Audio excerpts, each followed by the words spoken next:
Hello and welcome to BloombergQuint. You're watching the fine print. The government has sprung a retrospective surprise under the goods and services tax regime. It has also crippled the ability of businesses to avail full input tax credit on a monthly basis.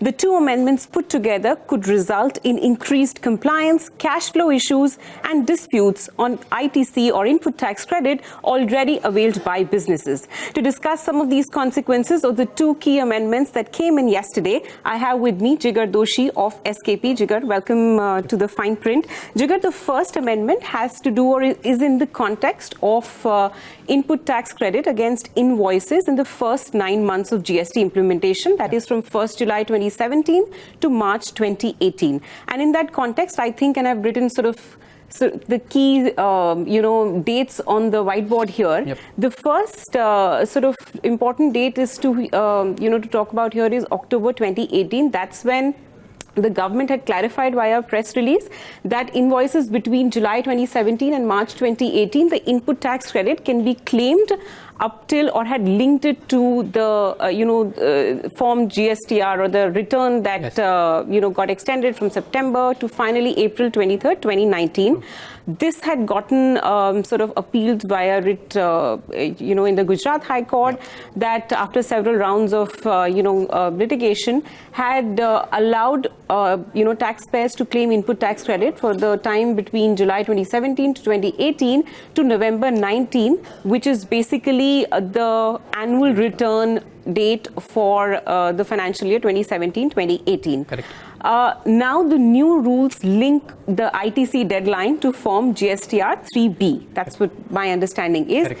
Could you fill us in on what is the key attempt here of the government? Sure. When it says that now the input tax credit deadline for financial year 2017-2018 Yep. would be now linked to GSTR 3B and not GSTR 3, which hasn't been notified. Correct.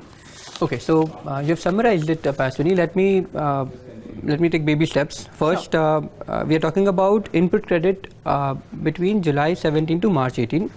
For the GST law, any credit that you want to claim has to be claimed before the September of the end of the financial year. So technically speaking, if this was not July 17 to 18 in the first year, it would have been claimed before September 18.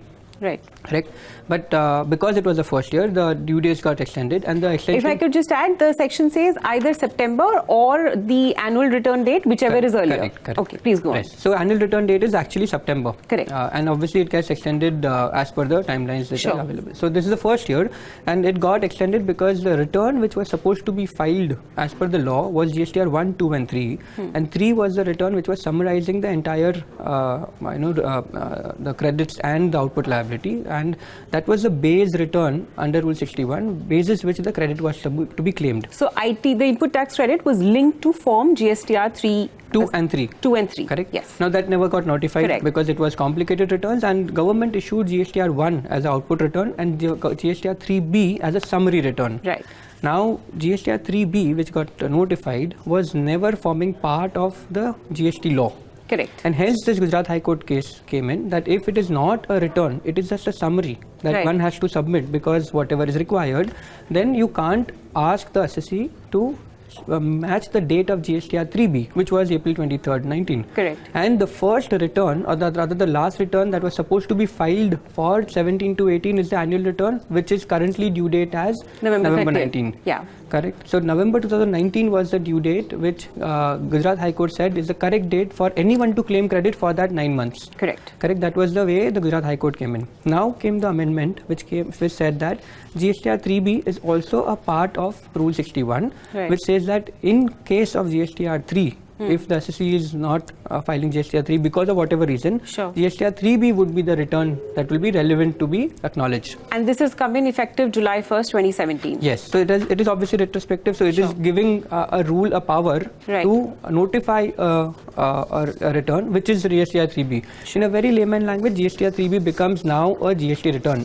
Right. It was not a return earlier, and hence the due date of filing GSTR 3B for this period becomes the due date for claiming the credit. So no more claiming of credit for this period through annual return is Anymore. the base change that has happened. Okay. The Gujarat High Court ruling is now null and void as such, if you ask me. It has so been in overruled. principle, obviously, this seems bad because people who are probably relying on the Gujarat High Court ruling and hoping that they have time until November to claim input tax credit for 2017, 2018 or those 9 months, they can't do so anymore, Correct. right? Practically speaking, how many people sort of relied on this, or broadly, I'm sure we won't have the count or the percentage, broadly speaking, did industry claim ITC on the last date of April 23rd, or were there people, or even a small subset, who were waiting to claim or are waiting to claim for it till November 30th? In my view, very less. Optically, whatever was available was claimed. Right. What was not claimed is what was not known to the assessee, or which was coming out because of the annual return exercise being the first year of GST. Okay. So it was coming out in the annual return exercise that some credits are getting lapsed, and they were thinking that they will take the shelter of Gujarat High Court judgment, but not many people are sitting here. Okay, but any lapses that we are now facing as a result of this effective change of date? It will happen now. So whatever credits people were assuming, now they will not be claiming, because no more credit of claiming through annual return. Whatever you have claimed and whatever submitted through 3B is the final. Is the final one, and that April 23rd deadline is the deadline. That will prevail. Yes.